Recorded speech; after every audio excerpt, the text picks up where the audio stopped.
Olá, uma ótima tarde para você que acompanha a nossa programação. Seja muito bem-vindo a mais uma edição do Consulta ao Doutor. E olha, é sempre uma alegria poder entrar aí na sua casa, dividir as tardes com você, para a gente poder conversar, bater papo, trocar ideias. E o objetivo principal do Consulta ao Doutor é que juntos possamos aprender, normalmente, aprender sobre os mais variados temas relacionados à saúde. Mas hoje, de forma muito especial e como algumas oportunidades aqui no Consulta a gente tem, nós vamos tratar de um assunto jurídico que sempre levanta também muita dúvida, muito questionamento, que ultimamente alguns ramos, do direito tiveram as suas relações alteradas por conta dessa grande pandemia também, né? Então a saúde interferindo nesses casos também, e hoje a gente vai poder conversar bastante sobre um assunto muito bacana, muito interessante, com o objetivo de levar sempre até você muita informação, contando sempre com a sua participação, com a sua colaboração, para enriquecer a nossa conversa. E daqui a pouquinho eu já vou apresentar o tema do nosso bate-papo de hoje, vou apresentar também a nossa convidada e vou abrir para você os nossos canais de comunicação para você poder participar, tá certo? Mas antes disso, eu quero reforçar com você sobre o nosso canal lá do YouTube, que é uma ferramenta muito bacana, que a gente faz questão que você conheça e utilize. E para isso, nós pensamos nesse QR Code aqui, ó, que já aparece no canto superior do seu televisor. É só você aproximar o seu celular com a câmera fotográfica habilitada e automaticamente você será direcionado lá para o nosso canal do YouTube. Se o seu celular não tiver essa tecnologia, não tem problema nenhum. Antes de você aproximar o celular, vai na sua loja de aplicativo, aí você baixa o aplicativo do QR Code e faz o mesmo passo a passo e você vai chegar por lá. Lá no YouTube você acompanha a nossa programação ao vivo, então com um sinal de internet, no lugar que você estiver você nos assiste, você não perde nada do que acontece aqui na HIT. Além disso, lá também você consegue ver e rever todas as nossas entrevistas, porque os vídeos ficam lá armazenados. Então, perdeu um bate-papo que você queria acompanhar, chegou no meio da conversa, alguma informação você não conseguiu entender, ou ainda você quer compartilhar esse conteúdo, tudo isso você consegue fazer lá no YouTube, muito bacana, muito fácil de você navegar por lá, muito intuitiva a plataforma, vale a pena você conferir. Se for a sua primeira visita ou se você já visitou, mas ainda não se inscreveu, faça isso. Se inscreva no canal, porque você faz parte dessa nossa comunidade, e ative as notificações. Aí sempre que um vídeo novo for postado, você vai receber uma mensagem, de repente você está esperando uma entrevista, um bate-papo que você quer acompanhar, você vai receber no seu celular, você já vai lá, assiste, já compartilha, é muito bacana, vale a pena você navegar por lá também, tá certo? Bom, dado o nosso recado, inclusive o QR Code vai aparecer todo início de bloco, tá bom? Eu vou te lembrar, mas você já aproveita esses momentos para poder chegar por lá no nosso canal do YouTube. Vamos conhecer o tema do nosso bate-papo de hoje, então, e nós vamos começar com uma matéria que a nossa produção preparou, que vai dar aí as primeiras diretrizes, da nossa conversa. Confere aí. Pensão alimentícia é o valor pago a uma pessoa para o suprimento de suas necessidades básicas de sobrevivência. Apesar da palavra alimentos, o valor não se limita apenas aos recursos necessários à alimentação propriamente dita, devido abranger também os custos como moradia, vestuário, educação e saúde. Podem receber pensão alimentícia os filhos e os ex-cônjuges. Aos filhos de pais separados ou divorciados, o pagamento da pensão alimentícia é obrigatório até atingirem a maioridade, ou se estiverem cursando o pré-vestibular, ensino técnico ou superior, e não tiverem condições financeiras para arcar com os estudos. O pagamento da pensão vai até os 24 anos. No caso do ex-cônjuge, o direito a receber a pensão será temporário e durará o tempo necessário para que a pessoa se desenvolva profissionalmente e reverta a condição de necessidade. Pensão alimentícia, esse é o tema do Consulta ao Doutor de hoje. Muito bom, é um tema interessantíssimo que sempre é cercado de muitas dúvidas e questionamentos, e quem vai nos ajudar nessa caminhada, tirando, se possível, todas, as nossas dúvidas sobre o tema, é a advogada doutora Caroline Sigolini. Doutora, obrigado, por atender o nosso convite. reservar um espacinho na agenda. Eu sei que por conta aí dessa quarentena e pandemia o trabalho aumentou, mas eu fico muito feliz de te receber. Uma ótima tarde, seja muito bem-vinda. Boa tarde, Zeca. Obrigada pelo convite e pela oportunidade de falar sobre um tema que é tão importante e que ganhou novos olhares com a pandemia. Doutora Carolina, acho que até para a gente começar, na nossa matéria a gente conseguiu dar uma ideia, ali, uma noção do que é a pensão alimentícia, mas eu queria que a doutora reforçasse aí, até, se possível, expandisse um pouco essas explicações, para a gente poder entender do que a gente está falando. Porque, realmente, apesar de ser um tema recorrente, fala-se muito, eu não sei se porque ninguém quer ou porque ainda falta realmente informação. Mas parece que todo mundo não leva muito a sério isso, ou não quer entender, ou não dá o devido valor. Só quando a gente chega naqueles casos mais extremos de prisão, né? Do que a gente está falando aí quando a gente coloca esse tema de pensão alimentícia? Bem, como bem mostrou a matéria, a pensão alimentícia ela é uma prestação contínua mensal que ela tem um único objetivo, que é garantir a manutenção da vida daquela pessoa que não é capaz de prover por si próprio, então, a sua subsistência.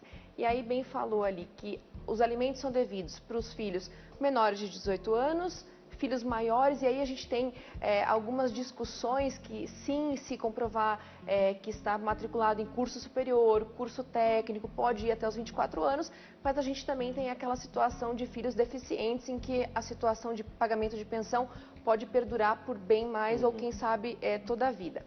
Temos também a pensão que é devida para ex-cônjuge ou para ex-companheiro no término dessa relação, e tem também, que não foi pontuado na matéria, que também são devidos alimentos em alguns casos para os nossos pais idosos, quando legal. No final da vida eles não forem capazes de garantir a sua própria subsistência.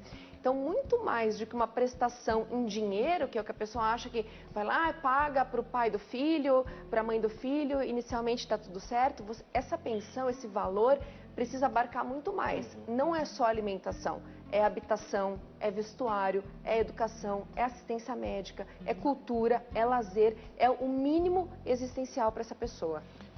Doutora Carolina, até antes de eu abrir a participação do nosso público, eles começarem a mandar as dúvidas também, é sempre por uma determinação judicial que essa pensão, esse valor será determinado? E eu faço essa pergunta porque nós estamos falando aqui, né, de maneira geral, de cuidados com os filhos, né? Existem alguns outros casos aí também que a doutora apontou, mas partindo desse princípio, nós estamos falando de um cuidado do pai ou da mãe com o seu filho. E a gente imagina assim, num mundo normal, né? Nem sei se existe mais esse mundo normal, onde isso aconteceria de maneira voluntária, de maneira proativa. Não, tá aqui o dinheiro que ele precisa para isso e tudo mais. Mas parece que não é isso que acontece, né? Então é sempre por determinação judicial, ou o casal consegue, em alguns casos, equacionar essas questões? Na verdade, assim, sempre que se tratar de direito de menor de idade, o judiciário precisa assistir essa transação, porque tem o Ministério Público, que é o fiscal da lei, que está sempre presente nessas ações. Isso eu falo no mundo ideal, que a pessoa dissolve o seu relacionamento e aí vai, então, via judicial, resolver questões como guarda, pensão alimentícia, partilha de bens, etc. O que a gente tem numa prática, e na verdade é uma coisa que acaba gerando muita consequência negativa. O casal acaba divorciando e essas questões como pensão alimentícia acabam sendo acordadas de boca. E aí a pessoa vai levando, olha, fulano, eu vou te pagar um valor X, e as pessoas acabam se acordando, olha, eu posso pagar isso, a outra pessoa aceita. E aí isso pode seguir um curso regular até a página 2. Quando que os problemas começam a aparecer? Quando um dos genitores, o pai ou a mãe, constitui um novo relacionamento, os problemas começam a surgir. E sobre as novas necessidades da criança. A gente está num mundo que a pandemia mesmo mostrou isso pra gente, a economia foi por água abaixo, muitas pessoas perderam seu emprego. Então você imagina que numa situação em que você não tem um acordo judicial estipulado uma pensão alimentícia. Você não tem como, de uma forma extrajudicial, executar, pedir prisão, pedir bloqueio de bens, de uma forma que não seja, porque não teve uma fixação judicial. Então é importante que haja uma fixação judicial. Mas na prática, vale aquilo. Você fez um acordo verbal, muitas vezes até um acordo escrito, com reconhecimento de firma, isso é um pouco contestável, mas na maioria das vezes, e o recomendado é que a fixação da pensão alimentícia seja através de uma ação pertinente, judicial, enfim, com toda a questão de conjunto de provas, para ver qual é a possibilidade daquele pai ou daquela mãe que está pagando a pensão alimentícia, né? Sim, é mais do que um simples acordo até entre os progenitores, né, os pais, mas para que tudo fique certinho ali, o direito também da criança seja preservado nesse caso. Eu quero abrir para você que nos assiste, nos acompanha, esse espaço para você poder participar, para você tirar a sua dúvida, para você, se você quiser, colocar o seu caso aqui também para a gente poder conversar sobre, tá bom? E aí você tem duas formas de fazer. Você pode fazer pelo telefone, ligando aqui para a gente, o 0 prestadora 11, 3337 5886, o número aparece aí no seu televisor. Você pode ligar, você pode falar ao vivo aqui no estúdio com a gente, ou se você preferir, você pode deixar sua pergunta com a produção e eles vão me passar, tá bom? A sua dúvida. Se você achar mais fácil, você vai lá no meu perfil do Instagram, o @zeca_pereira. E aí por lá você manda a sua mensagem, manda a sua dúvida, seu questionamento, fique à vontade, tá bom? Para participar lá pelo meu perfil do Instagram também. Em qualquer um dos casos, tanto pelo telefone quanto pelo Instagram, se você não quiser se identificar, não tem problema nenhum, só avisa, tá bom? Na mensagem que você me mandar, você coloca lá que você não quer que seu nome seja revelado, e quando você falar com a produção, é o mesmo procedimento, tá bom? Você só avisa, a ideia não é ter nenhum constrangimento, mas é te ajudar e, se possível, responder a sua dúvida sobre o assunto, tá bom? Doutora Caroline, você já citou algumas vezes a questão da pandemia, e agora eu queria falar um pouquinho sobre isso, porque é realmente um momento de exceção, de muita dificuldade, inclusive os próprios decretos, né, do governo federal, estadual, municipal, colocando, né, essa questão de maneira mais evidente. Isso alterou muito as relações quando a gente fala da pensão alimentícia. Então, o pai que pagava, teve dificuldade, não consegue pagar, vai precisar reduzir, a mãe entender isso. Como é que ficaram essas relações aí por conta dessa pandemia? Ótima pergunta, que aliás arrasta uma série de desdobramentos na minha resposta. O direito de família, com certeza, foi um dos ramos do direito, se não o mais afetado pela pandemia. E em se tratando de pensão alimentícia, e eu gosto muito de falar assim, que a realidade brasileira não é aquela pensão vultuosa de cantores sertanejos quando dissolvem seus relacionamentos. A gente tem aí pessoas que são empregados formais, registrados ou não, muitas vezes na informalidade, que recebem uma quantia mínima para a própria subsistência. Sim. E da mesma forma pagam um valor em torno de 200, 300, 500 reais. Se a gente partir da ideia que o salário mínimo é R$ 1.045, né? Exatamente, já é o mínimo, Sim. Porque ninguém conseguiria, o salário é muito baixo. Exatamente. E aí você vê, você paga um valor de 200, 300 reais, mas a pessoa também não consegue fazer nada com aquele dinheiro. E aí o que veio a pandemia? A pandemia veio, trouxe muitos desempregos, muitos pais, muitas mães que eram microempreendedoras tiveram seus negócios fechados. Sim. Também.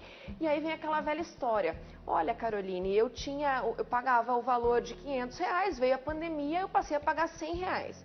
Bem, já partiu da premissa errada. Eu entendo e me solidarizo nessas questões que realmente não é mais possível continuar pagando aquele valor, mas o que muita gente não sabe é que não é o simples fato de ter vindo uma pandemia que você pode simplesmente parar de pagar a pensão alimentícia para o seu filho. É necessário uma ação judicial, uma revisional de alimentos para argumentar, e aí mais uma dica, não é o simples fato da pandemia que tem o condão de diminuir aquele valor que você paga. É preciso uma comprovação vasta, uma comprovação muito segura de que a pandemia afetou realmente seus rendimentos, que você não consegue mais sobreviver e pagar a pensão alimentícia como você pagava anteriormente. Então, a gente tem, isso é um grande problema, realmente a pandemia trouxe desagradáveis ações judiciais, porque muitas ações foram movidas, e de outro lado, assim, quando você não tem, por exemplo, o pai ou a mãe que é a pagadora, o responsável pelo pagamento de pensão alimentícia, tem seus ganhos afetados, o que a gente está vendo no judiciário? Essas pessoas que acabaram recebendo o auxílio emergencial, que é um auxílio mínimo também de R$ 600, que diga-se de passagem, não faz com que, não é capaz de garantir a própria subsistência daquela pessoa, você vê chuva de ações judiciais pedindo o bloqueio de até 30% do auxílio emergencial, às vezes 50% do auxílio emergencial para o pagamento da pensão. E aí a gente tem dois cenários, tem aquele pai que, por óbvio, por aquela relação empregatícia que teve encerramento com a pandemia, só que, por outro lado, o seu filho continua com fome. Sim. A fome não diminui, as necessidades não acabam com a pandemia. Então, o judiciário está aí para resolver grande parte desses problemas. O duro é conseguir resolver tudo isso, equacionar todas essas questões, nós vamos falar sobre isso também. Vamos atender uma ligação já tem uma telespectadora na linha. Quem vai falar com a gente é a Ana Maria, ela fala de Perdões, Minas Gerais. Ana, uma ótima tarde para você, seja bem-vinda, viu, ao nosso bate-papo. Consegue me ouvir bem, Ana? Consigo sim, boa tarde. Opa, Ana, uma ótima tarde para você também. Pode ficar à vontade, viu, para fazer a sua pergunta, por favor. A minha pergunta é a seguinte, eu tenho uma criança da qual eu tenho a guarda definitiva. E só que eu peguei a guarda definitiva junto com outra pessoa, né, com a qual eu vivia. Só que após 6 meses a gente pegar essa criança para criar, nós nos separamos. E ela está com 6 anos hoje. Eu sempre consegui manter, mas de um tempo para cá eu fiquei sem emprego e eu tenho uma renda baixa. E eu queria saber se, tendo a guarda definitiva e sendo nossa, eu posso pedir uma pensão alimentícia para outra parte. Deu para entender, doutora Carol? Deu para entender, Beleza, obrigado, viu, Ana, pela sua participação, pela sua dúvida também. E aí, Carolina? Uma coisa que é muito importante falar é que a pensão alimentícia não tem a ver com a guarda, né? O fato de ter a guarda para si ou ter a guarda compartilhada não é uma coisa que afeta a pensão alimentícia. E eu costumo falar que nas ações que envolvem pensão, eu não advogo para o pai ou para a mãe, eu advogo para o filho. Então, o direito garantido a esse alimento é do filho. Então, muitas vezes a mãe fala assim, olha, mas eu tenho condições de sustentá-lo e até então eu fiz. Mas veja, pensar por um outro viés, é direito do filho. Então, por mais que você tenha constituído um novo relacionamento ou não e tenha condições de manter, a questão não é essa, a questão é a obrigação do pai. Então, nesse caso, você só não pode, como deve sim, ajuizar um pedido de alimentos para esse menor, ou através de um advogado, ou através da Defensoria Pública, que está aí para auxiliar as pessoas que não possuem renda para procurar um advogado. É importante falar que o acesso à justiça, Zeca, está para todos. Bacana. O que tem aí é uma certa desinformação. Então, sim, esse filho, enquanto persistir a minoridade, em regra, tem direito a esses alimentos, e eu sugiro sim que a Ana então busque uma ajuda profissional e jurídica para dar andamento no pedido de pensão. Muito bom, Ana. Obrigado, viu, pela sua participação. Obrigada, também, pela sua pergunta, que sempre nos ajuda. Faça como a Ana também, mandando a sua dúvida.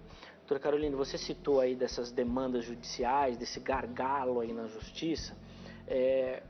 Como é que a justiça vai dar conta de tudo isso? Ou como funciona a justiça nesse caso de família, né? Porque o que a gente vê normalmente são processos muito mais morosos, lentos, às vezes com decisões que demoram bastante a acontecer. Diante dessa nova realidade aí, eu nem sei se todos os tribunais já voltaram a funcionar mesmo normalmente, mas como é que vai andar tudo isso daí agora?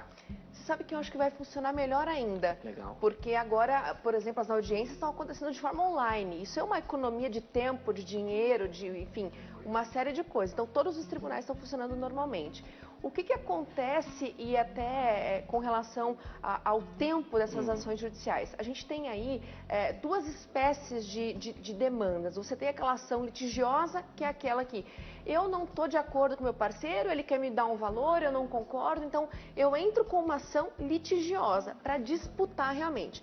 Nessa ação, ela tende a ser mais demorada, por quê? Porque a prova, eu preciso juntar provas de que aquele pai ou aquela mãe tem condições de dar muito mais do que aquilo que ele está querendo ofertar, provar as necessidades desse filho. E então essas ações costumam ser um pouquinho mais demoradas quando elas não têm um acordo entre as partes. Por outro lado, e é uma advocacia que eu forço muito, que é trazendo essa questão de mediação para evitar conflito, e para tornar mais séria e menos custosa a demanda, você pode, por exemplo, de comum acordo, pactuar então com o seu ex-companheiro, com sua ex-companheira, um valor que vocês achem adequado e razoável para aquela criança, e aí entrar conjuntamente com um único advogado, ou mesmo através da Defensoria Pública, falando para o juiz exatamente os termos daquilo que vocês concordaram. O Ministério Público vai avaliar para ver se não há nenhum prejuízo para a criança, né, daquele acordo que vocês entabularam, e aí o juiz homologa. Esse é o mundo ideal, assim. Mas é claro que na realidade o que a gente tem visto, aí, especialmente com a pandemia, com a perda de muitos empregos, aqueles pais que são detentores da guarda do filho acabam achando assim, olha, o pai está me dando o famoso migué, que ele perdeu o emprego, que ele não tem condições, mas na verdade ele sempre arrastou essa situação. E aí você é obrigado a entrar com uma ação judicial, trazer provas, e aí assim, as redes sociais ganhando cada vez mais destaque nesses processos judiciais, porque assim, o pai não tem como comprovar a renda, ou ele é autônomo e tal, mas ele fala que ele não pode pagar determinado valor de pensão. Mas, por um outro lado, ele desfila com carros luxuosos, ele faz muitas viagens, ele faz check-in em bares e restaurantes com uma certa regularidade. Então, as redes sociais também entram com um papel fundamental, inclusive na pandemia, para mostrar assim, olha, é pandemia, mas a pessoa fala que não pode pagar o valor para o filho, mas está vivendo como se fosse o contrário. Então, o judiciário, graças a Deus, tem uma modernização no direito de família, que as demandas têm ficado mais fáceis de se resolver e menos engessadas, né? Hoje em dia você tem N formas de comprovar que o seu ex-companheiro ou sua ex-companheira tem condições de prover o sustento do filho. E uma coisa que é super engraçado, Zé, é que assim, tem um mito por trás da pensão alimentícia, que é o que todo mundo me pergunta, que é assim, é verdade que ele é obrigado a pagar 30% do que ele ganha? É o famoso mito dos 30%. As pessoas, elas não fazem ideia que assim, quando você vai fixar o percentual de pensão alimentícia, você tem dois caminhos. Quando a pessoa é empregado formal ou funcionário público que tem condições de comprovar a renda, você pode fixar num percentual daquele salário que ele percebe. E qual é o cálculo que é feito? Na verdade, não tem uma fórmula mágica, a lei não fala que tem que ser 10, 20, 30, 40%. Eu mesma tive casos de 19% e casos de 70% dos rendimentos líquidos. Como que é feito esse cálculo?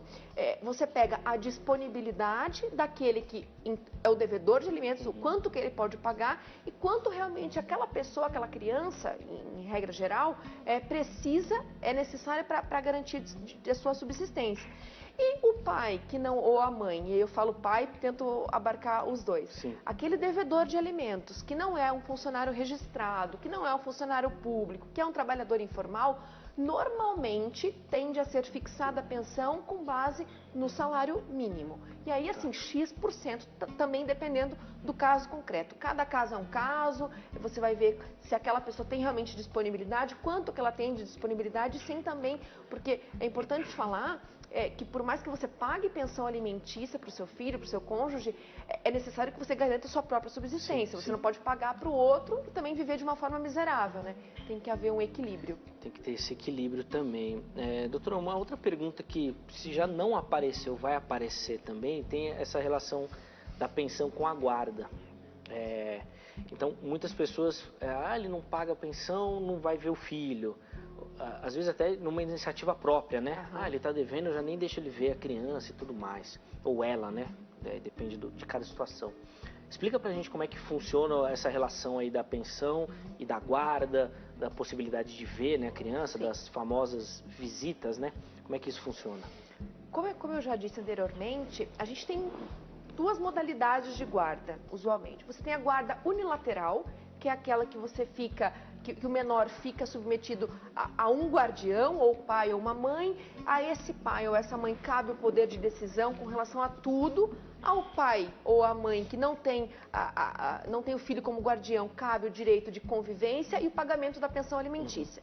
E a gente tem a guarda compartilhada, que é uma guarda muito disseminada, muito estimulada, onde tanto o pai quanto a mãe participam ativamente da educação do filho. E aí um grande mito que as pessoas acham que a guarda compartilhada, já que ela impõe o compartilhamento da tomada das decisões, que ela se exime alguém do pagamento de pensão. O fato de ter guarda compartilhada é muito importante que se coloque aqui, não exclui a necessidade de pagamento de pensão alimentícia, até porque na guarda compartilhada o menor precisa ter uma residência fixa. Na prática, essa residência costuma ficar com a mãe, mas tem toda a questão de decisão relacionada ao filho é tomada pelos dois, e aí a gente tem também o pensionamento quando for o caso.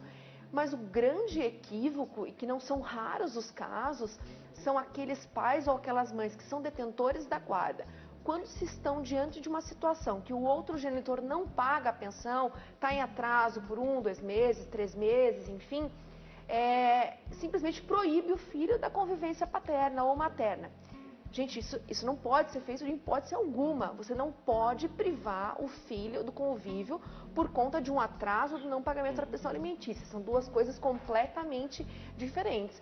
Quando você priva o menor de idade no convívio por conta, por exemplo, da pensão alimentícia, você pode estar praticando um ato de alienação parental, por exemplo.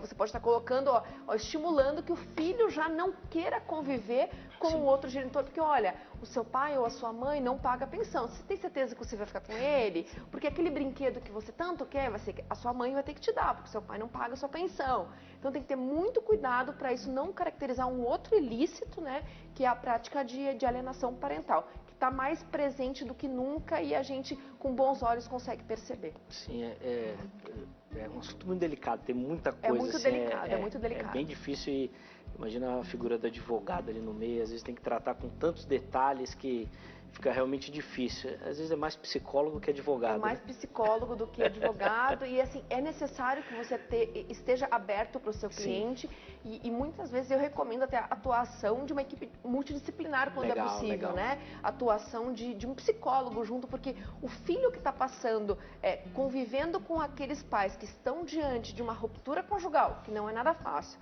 não existe divórcio sem traumas, Sim. E aí já está passando por questões de briga por pensão, briga por quem vai passar o Natal, quem vai passar o Ano Novo, porque é isso que acontece quando a gente vai fazer advogado, uma petição e aí precisa estabelecer um calendário de convivências que parece absurdo, mas você precisa fazer isso porque quando você coloca assim, não, a gente vai acordar verbalmente, na prática... O problema é outro, na prática não é isso que acontece, por mais bem intencionado que você esteja, na hora que você está redigindo um acordo, que não, mas a gente se dá super bem, deixa assim, na teoria, o ideal é que se você realmente coloque um calendário, olha, Natal do ano par, Ano Novo do ano ímpar, Dia das Mães, Dia das Crianças, e você pensa como fica a criança de um menor de idade no meio dessa discussão toda, se sente um objeto. Exatamente, não é nada fácil. Bom, muito bom, já estamos de volta com o Consulta ao Doutor. Olha, se não é um dos mais rápidos intervalos da televisão brasileira, viu? Eu te avisei que era bem rapidinho e nós já estamos de volta para continuar o nosso bate-papo sobre pensão alimentícia, recebendo aqui no nosso estúdio com muita alegria, por uma conversa super agradável, apesar da delicadeza do tema, a advogada, doutora Caroline Sigolini, ela que tem nos ajudado, tirado as nossas dúvidas. Eu conto inclusive com a sua participação para me ajudar e eu já vou retomar o nosso bate-papo fazendo algumas perguntas que chegaram aqui pela internet, pelo telefone também. Mas antes deixa eu só reforçar com você, olha lá, já apareceu aqui o nosso QR Code, que vai te levar lá para o nosso canal do YouTube. Você aproxima o seu celular com a câmera fotográfica habilitada e você vai direto para lá.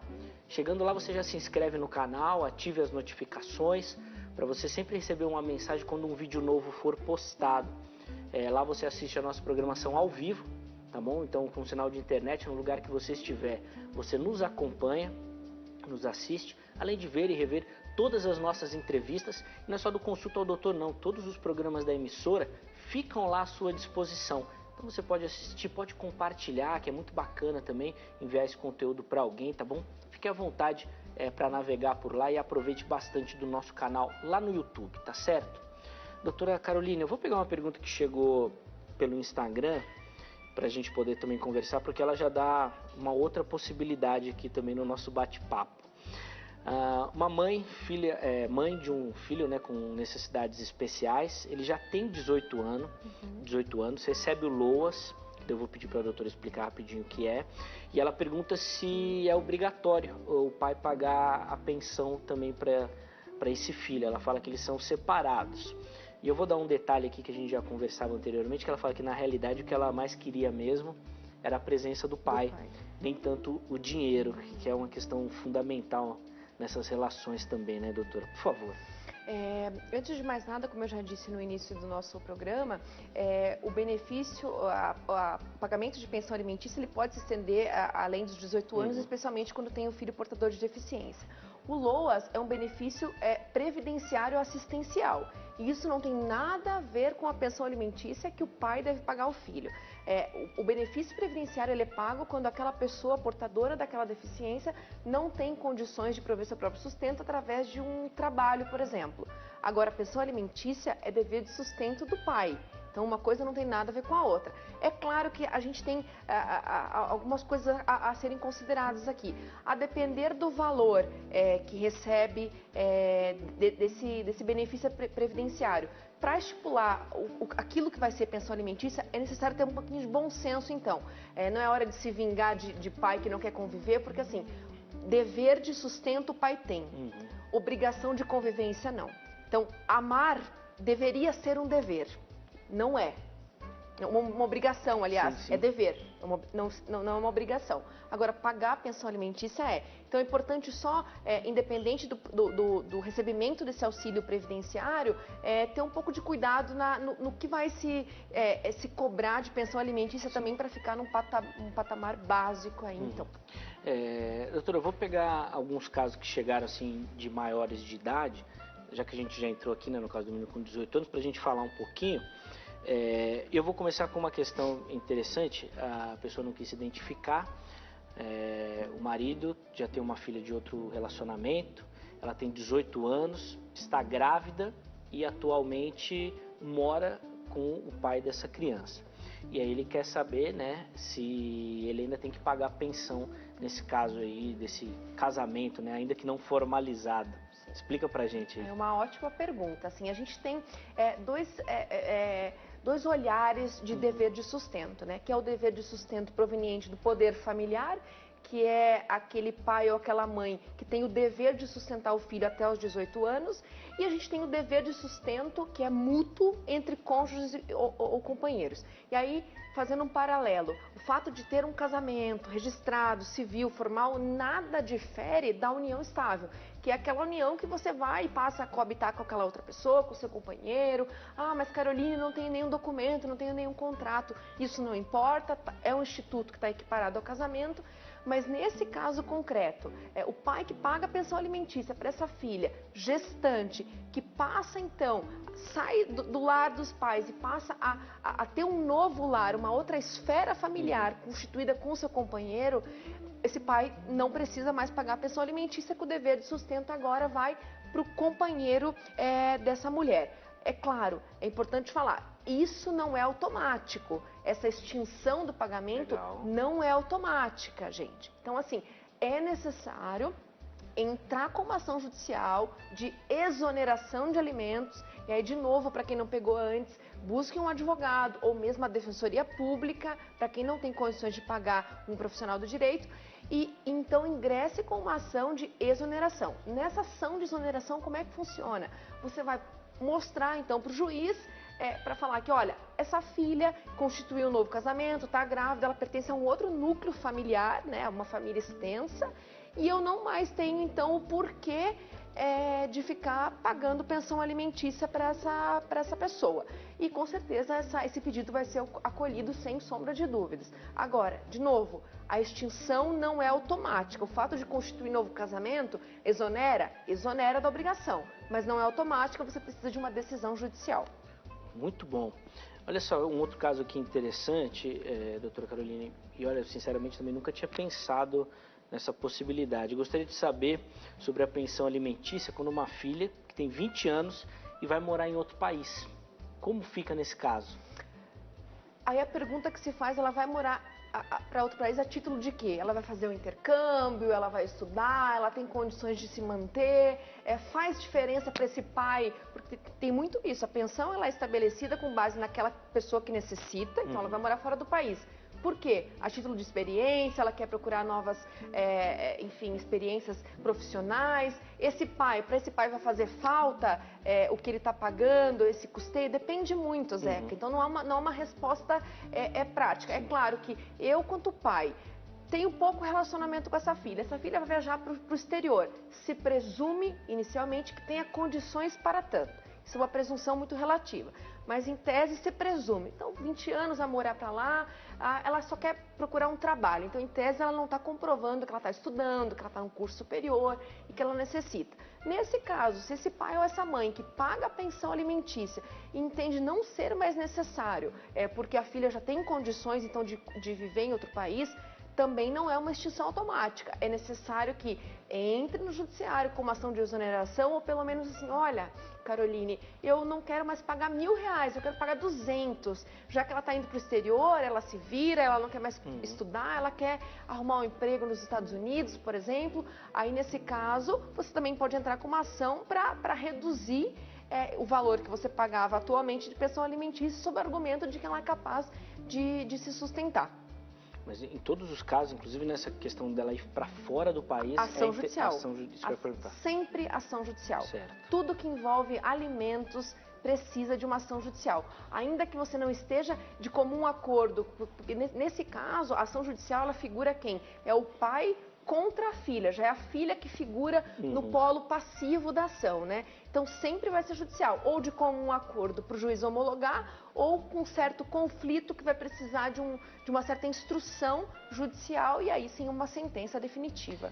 E aí, doutor, não sei se vai entrar aqui o caso da Paula, ela é da Paraíba, que ela mandou aqui, mas talvez esse acordo sem uma decisão possa acarretar nisso. Ela fala o seguinte: os filhos já casados, formados, porém no passado ficaram pensões em aberto.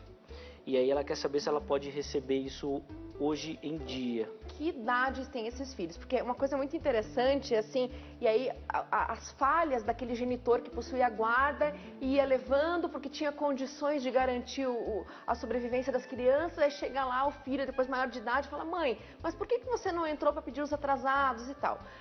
Entra a questão da prescrição. O que é a prescrição? É a perda do direito da ação. Você pode entrar com uma ação judicial para postular alimentos a qualquer tempo. Então, a qualquer tempo você pode entrar com uma ação judicial. Agora, você tem uma prescrição aí, você perde esse direito em que situações? Quando houve, e aí não ficou claro nesse exemplo, se teve uma decisão judicial que tinha fixado alimentos, o juiz fixou e o pai ou a mãe descumpriu, apenas descumpriu. Você tem um prazo para entrar. Se o filho é menor de 16 anos, e aí, por exemplo, você tem um filho de 14 anos, tinha uma ação judicial, desde os 10 o pai não paga. Eu, como mãe, representando esse menor, eu posso entrar a qualquer tempo e receber todos os atrasados. Mas eu tenho uma outra situação para os maiores de 18 anos aí. Eu tenho 2 anos só para pleitear isso. Então, eu não sei que idade tem esse exemplo prático, mas me parece que já passou do tempo e aí já a prescrição já cobriu, não teria mais direito, então, de solicitar o pagamento das pensões não adimplidas. É preciso prestar muita atenção nisso. Sim, sim. E lembrar, Zeca, acima de tudo, que assim, porque tem uma questão de orgulho quando a gente fala de pensão. Ah, mas eu não quero me incomodar com seu pai porque eu tenho condições de prover seu sustento. Não é para você esse dinheiro, é para o seu filho. Então, receba esse dinheiro, faça um acordo, coloque numa poupança, deixa que ele faça com esse dinheiro o que ele bem entender quando tiver 18 anos. Sim. Porque o fato de você receber a pensão agora não significa que você tenha que aplicar, gastar todo o dinheiro que você recebe agora. Sim. Você pode deixar numa conta e aí seu filho, quando for maior de idade, faça o que bem entender. Mas aí privá-lo desse recebimento, que é um direito dele, é um pouco complicado, por isso que é bom sempre pensar 2 vezes ao abrir mão desse direito. Sim, eu acho que é fundamental, doutora, logo no início você já disse isso, que é um direito da criança. É um direito da criança. Nem do pai, nem da mãe, então é uma questão da criança. Então, se a mãe que tem a guarda consegue suprir, legal, maravilha, guarda esse dinheiro. Guarda esse dinheiro. Em algum momento isso daí vai ser muito bem utilizado, eu tenho certeza disso. Especialmente em momentos como esse, por exemplo. Nossa, exatamente. Porque muitas vezes o que a gente tem? A gente tem um pai, uma mãe, guardião da guarda, que hoje pode estar numa situação maravilhosa, mas pode vir uma pandemia como é o que a gente está enfrentando e a situação mudar de figura e aquele dinheiro pode fazer falta, inclusive, para a manutenção das crianças, né? Exatamente. Aliás, doutora, chegou uma pergunta aqui, ó, a Maria Helena, de Belo Horizonte, lá em Minas Gerais. Ela fala em que situações os avós precisam pagar a pensão no lugar dos filhos. Fantástico. E aí, como a gente estava falando da pandemia, da dificuldade, como é que entra essa questão aqui dos avós? Essa pergunta é maravilhosa, Maria Helena. Isso. Muito obrigada pela pergunta, Maria Helena. A gente entra numa seara que a gente chama de alimentos avoengos, que são de responsabilidade dos avós.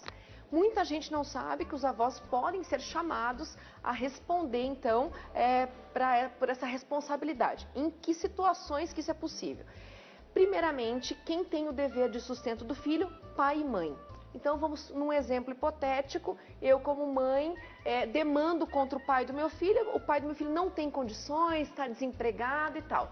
Eu posso já chamar de imediato os avós para suprirem aquele dever de sustento do pai? Não. O que eu preciso fazer? Esgotar todas as maneiras possíveis e comprovar isso para o judiciário de que o pai não tem condições. Então, olha, eu já rastreei conta, ele não tem redes sociais, ele não viaja, ele está desempregado mesmo, ele é doente, ele não tem como suprir nem a própria subsistência, quem dirá do filho. Mas é em situações como essa, não é porque o pai não tem condições que aí a mãe arca com 100% do sustento. Nesse caso, somente após esgotadas todas as alternativas de busca de renda do pai, é que eu posso então chamar os avós no processo para responder então por esse pensionamento. Então os avós sim são devedores, mas eles não são imediatos. O grau mais próximo de parentesco sempre exclui o mais remoto. Então você vai primeiro no pai, se o pai não tem, você chama os avós para essa obrigação. Muito bom. Eu falei no outro bloco que em algum momento ia aparecer a questão da guarda e da pensão. Chegou. Vamos responder essa dúvida que é da Adriana, aqui de São Paulo. Ela não resolveu a questão da guarda judicialmente.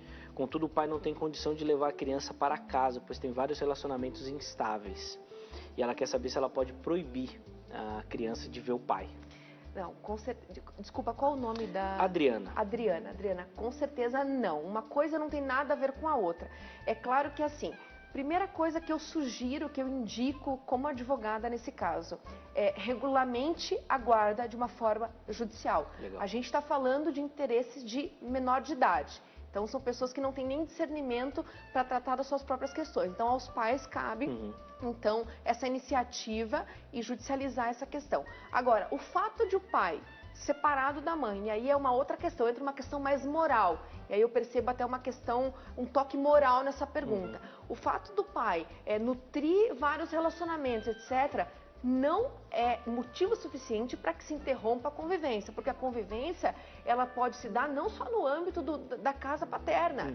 Eu posso, inclusive, ter uma visita assistida na minha casa. Olha, o pai pode ter o direito de visita na casa da mãe ou na casa dos avós paternos, nesse caso, não necessariamente levá-lo até a casa dele, onde, eventualmente, questões morais acabariam por interferir ali no psicológico da criança. Isso eu até acho que realmente faz sentido, mas você não precisa necessariamente que essa visita aconteça num lar que você entende que não é moral para que o seu filho esteja inserido. Né? A visita pode se dar, por exemplo, e aí fica a dica também, pegar o filho, levar para o shopping, passar um dia no cinema. É claro que não é o ideal você ter um pai de visita, um pai que leva ao shopping, um pai que leva só na hora boa, o pai que aparece para passear. Mas em situações como essa que ela relatou, não é saudável privar o filho da convivência paterna. Isso não é saudável para ele, né? E aí, claro, se tiver casos muito mais graves, que você acha que realmente está interferindo, inclusive, na educação, enfim, no psicológico da criança, você pode pedir, então, que haja uma certa restrição na periodicidade. Então, ao invés de pegar final de semana assim, pega não, uma vez por mês, você pode elaborar. Mas, claro, judicialmente, para ter mais eficácia, né? É isso que eu ia emendar. Tudo decidido judicialmente, né? Tudo decidido judicialmente. E assim, o judiciário, ele está aberto para todas as pessoas, para todas as faixas etárias. Então, mas você não tem como pagar um advogado? gente, procure uma defensoria pública. Legal. A defensoria pública está aí para atuar em casos de pessoas de baixa renda que não tem como pagar um advogado. Muito bom. A gente falou dessa questão e eu pontuei, né, de o pai não paga pensão, aí a mãe não quer que veja. Eu vou colocar um outro lado da moeda aqui. Às vezes o pai se sente com tudo resolvido pagando e acha que pode fazer tudo aquilo que ele quer. Essas questões morais que a doutora citou aí, elas também entram podem influenciar nessas decisões do juiz com relação às visitas. Então, o pai que tá tudo certinho, dá a pensão, mas ele tem esses problemas morais, né? Eu não sei nem como a gente definiria isso, mas eu entendi, a mãe colocando essas questões de vários relacionamentos e tudo mais, o fato dele pagar também não significa que ele vai ter direito se ele não tiver um comportamento adequado para a vida daquela criança. Na verdade, assim, as questões morais dizem muito a respeito à sua vida privada. Então, o judiciário tenta não entrar nessa esfera para não ultrapassar certos limites. E é importante que o juiz, o Ministério Público, nunca vai emitir uma opinião sem que você seja provocado. Então, provavelmente, em uma situação que o pai leve uma vida que, enfim, de bebedeira, de bares, que eu já tive casos que o pai levava os filhos a bares, então a gente teve que limitar essa convivência, porque bar não é um ambiente para menor, mas o judiciário precisa ser provocado. Aquela mãe ou aquele pai que se sente incomodado com a postura daquele pai que só tem o direito à convivência, precisa, antes de provocar o judiciário, falar com o seu advogado, falar com o defensor novamente, porque assim, para entender quais são os limites também, o que sai da esfera da vida privada e o que realmente afeta a convivência. É claro que situações que extrapolam, por exemplo, o caso de um pai que, enquanto tem o período de convivência com seu filho, acaba levando o filho para bares e noitadas e etc., não é um ambiente saudável para uma criança, ele pode ter, inclusive, o direito de visita suprimido, ele pode perder o direito de visitas. Claro que sempre levando em consideração, cada caso é um caso, o que você vai levar de provas, é o que o juiz vai entender, porque às vezes você tem no judiciário também juízes que, sobretudo, são humanos, que passam por situações parecidas. Juízes também que têm outros relacionamentos, que passaram por mais de um casamento e que têm uma certa familiaridade com algumas situações. Então, depende muito também do judiciário isso. Cada caso é um caso. Tá, muito bacana. A Thaisa, ela está assistindo o programa e ela quer saber o seguinte. Mais um caso aqui difícil para você desatar, doutora. O pai dos 2 filhos dela não tem residência fixa, nunca sabe onde ele mora, não sabe onde ele trabalha porque não tem carteira assinada. E o caso está na justiça, ela diz, mas por nunca acharem, ela não tem como receber a pensão. E aí ela está preocupada. O que ela vai fazer nesse caso? E aí responde aquela pergunta anterior da responsabilidade dos avós. Eu realmente não sei onde está esse pai, eu vou citar ele pelas diversas formas, vou citar por edital, tem N formas de você esgotar todas essas tentativas. Olha, ele não tem, vamos tentar fazer um rastreamento aí em Serasa, em SPC, em instituições bancárias, tentar quebrar o sigilo bancário para ver se a gente consegue, então, ter o endereço desse pai, não conseguindo de nenhuma forma o endereço do pai para que ele possa ser citado, responder o processo e pagar os alimentos, então chamar os avós para essa responsabilidade. Muito bom, né? Um caso aí prático, né, de outro que a gente já colocou aqui. Olha só esse caso, doutora. A mulher fala que recebe as pensões dos filhos menores, 2, desde os 6 meses de vida da mais velha. Ela fala que o pai já foi preso, inclusive, 2 vezes por não pagar o auxílio, né, a pensão. Ele trabalha, mas não quer pagar, fala que não tem, fica enrolando. E aí ela coloca, né, que a criança tem inclusive alguns problemas de saúde, o que acaba dificultando demais no tratamento. Tem agravantes nesses casos, por exemplo, num caso assim, onde a criança precisa mais ainda desses valores, o pai não contribuir, não ter a responsabilidade, né? Tem agravantes ou não? Na verdade, assim, sempre que você falar de interesse de menor de idade e de alimento, já é uma situação agravante por si só. Legal. Já é uma situação emergencial, né?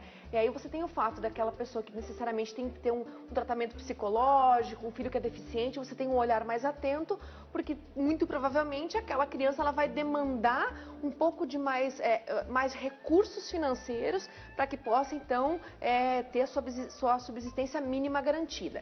Essa questão da prisão, e é importante deixar claro que, assim, A prisão, muito diferente das outras prisões que o direito penal abarca, ela não tem o caráter de punir, ela tem o caráter de obrigá-lo a pagar a pensão alimentícia. Então veja que nesse caso, muito provavelmente, e aí eu gosto muito de chamar o bom senso, e assim, sempre que a gente fala de bom senso, Zé, que é complicado, porque eu tenho o meu, você tem o seu, então a gente não tem um bom senso comum, né?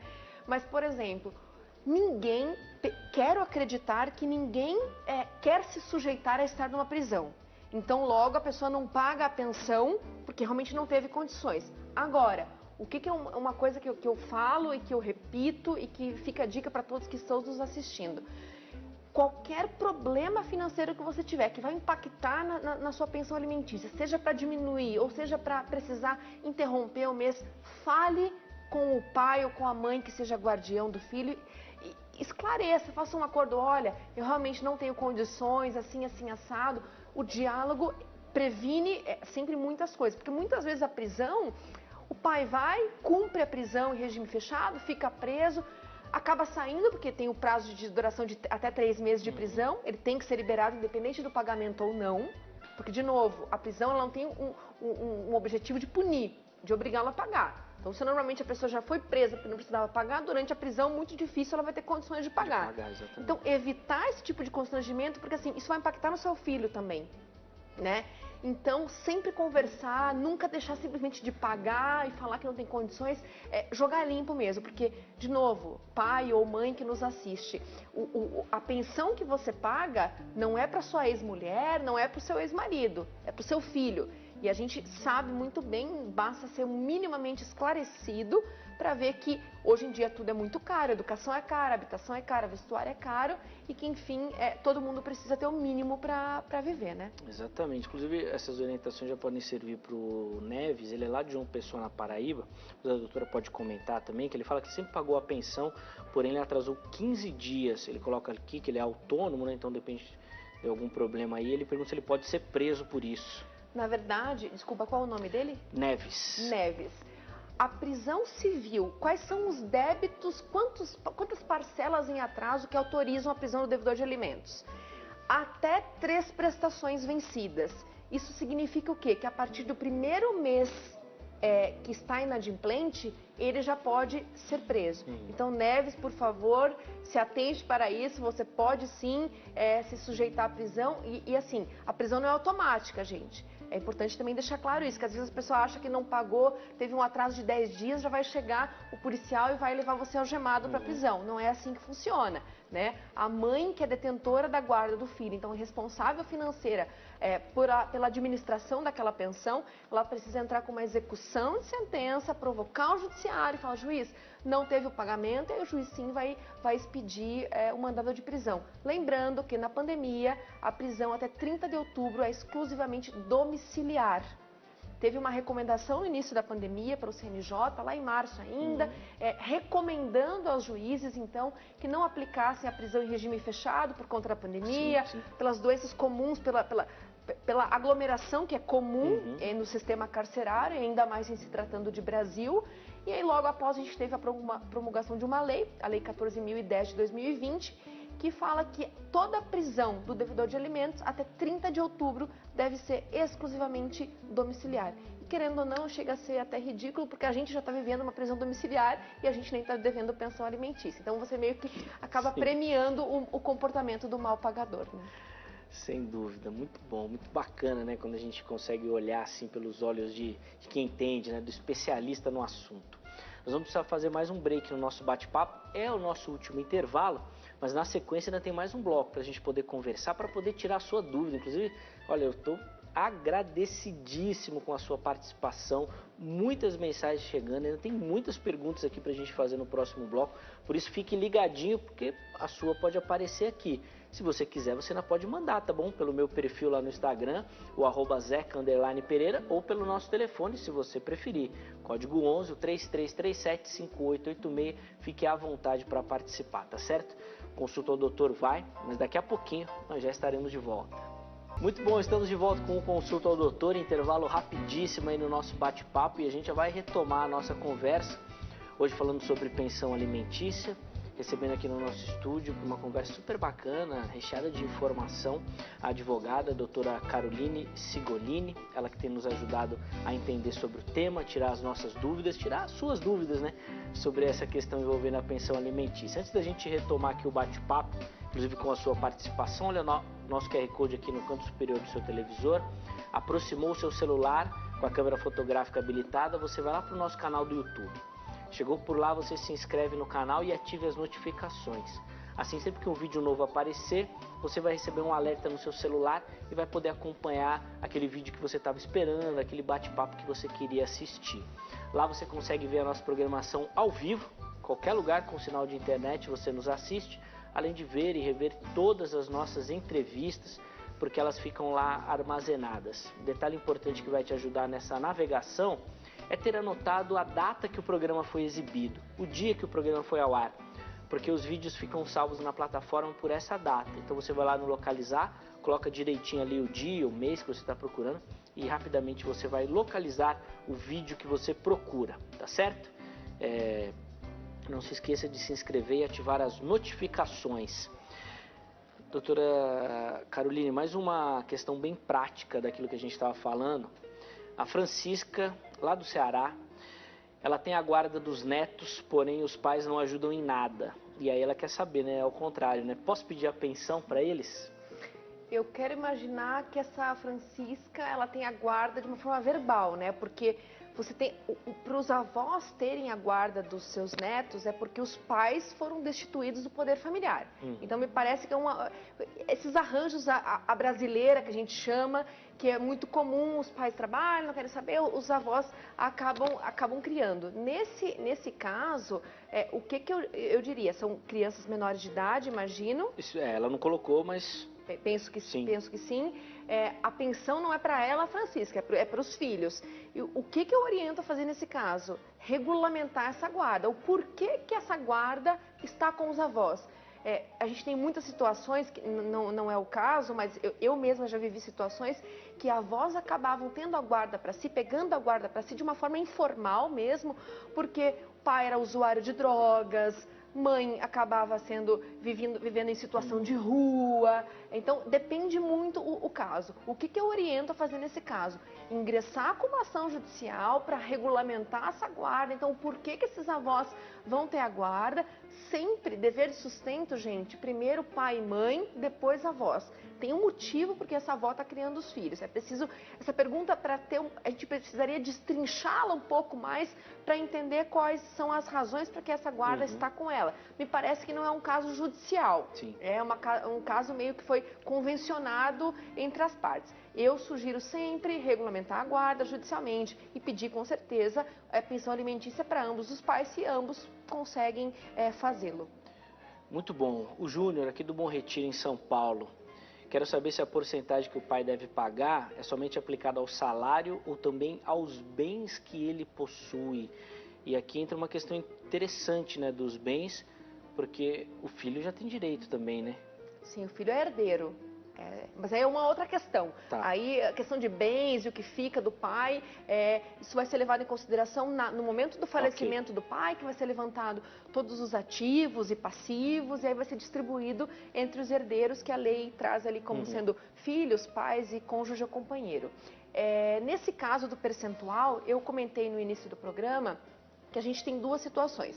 Para aquele pai que é empregado, registrado formalmente CLT ou é funcionário público, a pensão alimentícia ela vai ser fixada com base naqueles rendimentos líquidos. Então você vai deduzir INSS, imposto de renda, vai ver o que ele tem de percentual líquido que ele recebe mensalmente, e então vai fazer um cálculo do que ele pode dispor a título de pensão e o que o menor necessariamente precisa. Agora, quando o pai é autônomo, não tem um vínculo formal que possa comprovar esses ganhos, a gente normalmente fixa, então, em percentual do salário mínimo. É claro que assim, a gente tem algumas situações. daquele pai que é autônomo, não tem como comprovar, eu não tenho uma renda fixa, não recebo uma coisa X por mês, uma coisa fixa por mês, mas eu tenho um vasto patrimônio, eu ando de carros luxuosos, eu faço muitas viagens, eu vou com frequência para restaurantes caros. Então, conforme a vida que esse cidadão também estiver levando e se apresentando para a sociedade, porque hoje as redes sociais também estão aí para mostrar para todo mundo, conforme, então, dependendo do caso, vai ser levado em consideração também para o arbitramento do valor da pensão. É interessante, mais de uma vez, né, a doutora Carolina já apontou essa questão das redes sociais também, é interessantíssimo isso, inclusive para usar como meio de prova também. Doutora, um caso aqui que até achei que demorou para aparecer, e a gente também aqui na nossa conversa, a gente sempre falou de famílias que aconteceu a separação dos pais e tudo mais. Mas esse caso aqui é interessantíssimo. A moça engravidou de uma pessoa, não era um namoro, foi ali de repente um relacionamento esporádico. Esse pai sumiu durante a gravidez, mas quando o bebê nasceu ele registrou por conta da pressão da família dele. Mas não dá nada, nem um centavo, não participa, mas uma vez por semana ele vê o filho.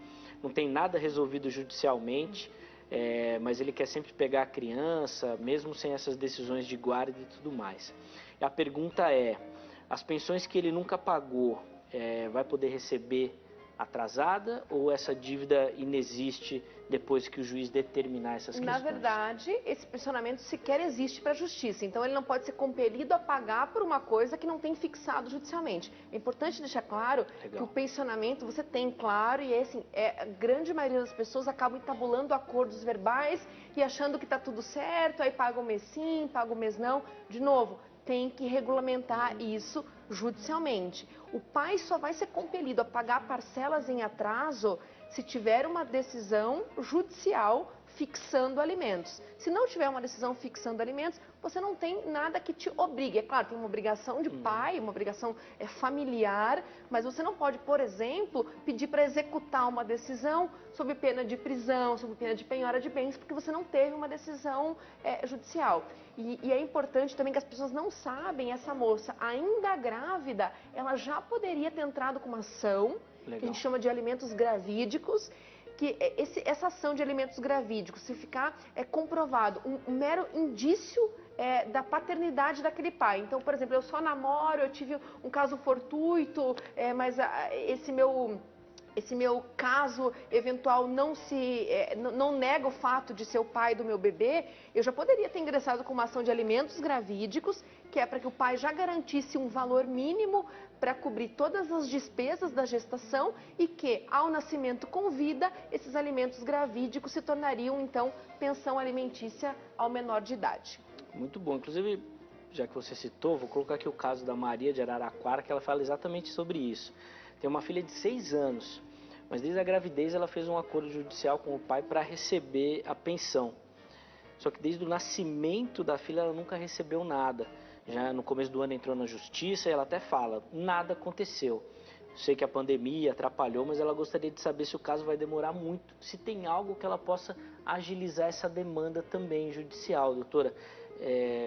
Tem alguma orientação que a gente pode dar nesse sentido? É muito difícil, né? Essa questão de celeridade processual, isso varia muito, varia da cidade onde está tramitando o processo, enfim, isso varia muito. Não há nada que possa, além do que ela já deve ter feito, que é uma ação de execução. Então, por exemplo, o pai pagava essa pensão, deixou de pagar, eu entro com uma ação judicial, uma execução dessa sentença, e aí eu promovo eu dou ao juiz várias alternativas para ver esse pagamento de pensão alimentícia, então, efetivado. Eu posso pedir penhora de bens, eu posso pedir um bloqueio online de contas bancárias, eu posso, inclusive, pedir penhora da conta do FGTS, e aí, em última instância, eu posso pedir a prisão desse devedor.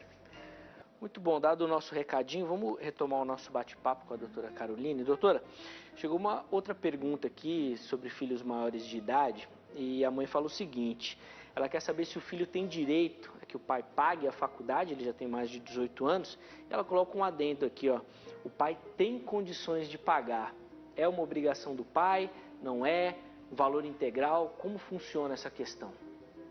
É uma excelente pergunta, Zeca. Na verdade, é importante deixar claro assim, que o dever de sustento é de ambos os pais. É claro que a proporcionalidade na pensão alimentícia, no quanto que cada um vai ajudar, depende, obviamente, das suas próprias condições. O que acontece nesse caso? Ao filho maior de 18 anos, que comprovar, então, a necessidade de continuar recebendo esse pensionamento e precisar da ajuda desse pai, o pai não é obrigado a pagar sozinho o curso superior do filho. É importante deixar claro isso. Ele, claro, se ficar comprovado que ele possui maiores condições do que a mãe, que é a guardiã desse filho, é claro que o percentual que ele poderá ajudar vai ser levado em consideração. Ele pode ajudar com mais ou com menos, a depender de quanto ele ganha. Mas ele não é obrigado a pagar tudo sozinho, não. Muito bom, gente. Muitas participações chegando, muitas perguntas, muitas dúvidas. Estou tentando pegar aqui e fazer todas. Infelizmente, acho que não vai dar tempo de a gente responder todo mundo. Inclusive outras questões sobre direito de família, sobre guarda. Muito bacana. Obrigado, viu, pela participação. Mas eu vou pegar a pergunta da Maria, que ela fala de um primo dela. Que ele não era casado oficialmente, mas tem um filho, né, uma filha com a namorada, só que ele sofreu um acidente. E aí perdeu os movimentos da perna e a visão. E aí ela pergunta, né, porque ele recebe do INSS um salário mínimo. Como é que funciona para ele dar uma ajuda para a filha? Como é que vai ser determinado esses valores? É um caso trágico, não vai ser o primeiro, nem vai ser o último, infelizmente. A gente tem inúmeros casos assim também, mas o fato do pai que é obrigado a prestar a pensão alimentícia, ter sofrido um acidente, ser assistido pelo INSS, não o exime da responsabilidade do pagamento de pensão alimentícia. Tem que deixar claro isso. É claro que nessas condições, e levando em consideração que ele não tem condições de trabalho mesmo, né, não vai conseguir se reinserir no mercado de trabalho a priori. O valor não deve ser muito vultuoso daquilo que recebe, mas sim, com certeza, uma parcela desse benefício deveria ser destinado à criação, então, à alimentação do menor. E o fato de não ser casado no papel, pessoal, não tem nada a ver. É uma união, assim como o casamento, constitucionalmente garantida. Muito bom. Eu acho que nós vamos precisar encerrar com essa pergunta. 1 minutinho para a resposta, doutor. Espero que dê tempo de responder em 1 minuto. A mãe pergunta se é preciso ter provas para determinar o valor que será pago da pensão alimentícia, do tipo o valor que é pago na escola, plano de saúde, esses outros gastos. Se isso vai nortear a decisão ou se é o rendimento do pai que vai nortear esses valores? São dois binômios, que é possibilidade e necessidade. Então, você precisa sim lastrear o seu processo judicial com todas as provas. Mensalidade escolar, plano de saúde, vestuário, o mínimo, alimentação, habitação. Você precisa trazer provas, né? Para poder, então, mostrar para o judiciário que, assim, as necessidades básicas são essas. Ele consegue proporcionar o básico, consegue proporcionar um pouco a mais. Agora sim, se eu quero que ele proporcione além daquilo que é o básico, se eu conseguir comprovar através de redes sociais novamente, ganhando super destaque, e de uma outra forma, que ele possui renda extra para garantir uma melhor condição de vida para esse menor, com certeza eu preciso juntar tudo isso no processo, sem dúvida nenhuma. Muito bom, doutora Caroline, obrigado, viu, por aceitar o nosso convite, foi muito bacana te receber aqui. Olha, tinha papo aqui para mais um programa. Para mais um programa. Não vai dar para a gente fazer hoje, mas já fica com convite para voltar obrigada, e aí a gente poder retomar esse bate-papo aqui. Muito obrigado, foi muito agradável. Obrigada, foi uma experiência maravilhosa. É bom que o público participe ativamente. Sim. Isso norteou muito bem o nosso programa. E eu espero um próximo convite para a gente dar continuidade, então, a essas perguntas todas. Com certeza, o público perguntando demais. Eu quero agradecer a você também que participou, que mandou a sua dúvida. E olha, inclusive essas dúvidas que ficaram e também para você poder conhecer melhor o trabalho da doutora Caroline, vou passar os contatos dela agora, tome nota direitinho, tá bom? Você pode encontrá-la pelo telefone, código 11 aqui de São Paulo, o 989332016, 989332016, ou se você achar melhor, você pode ir no perfil dela lá no Instagram, que também já aparece aí na sua tela, o @CarolineSigolini. Tome nota direitinho aí, Caroline Sigolini, para você localizá-la. Se quiser mandar sua dúvida e também conhecer melhor o trabalho da doutora pela rede social, tá certo? Muito obrigado pelo seu carinho, pela sua participação, foi muito agradável dividir essa tarde com você, fico extremamente grato, tá bom? Com todas as mensagens que são enviadas, espero ter ajudado de alguma forma. Amanhã eu te espero ao vivo, às 3h35 da tarde aqui na HIT para mais uma edição do Consulta ao Doutor. Um forte abraço e até a próxima!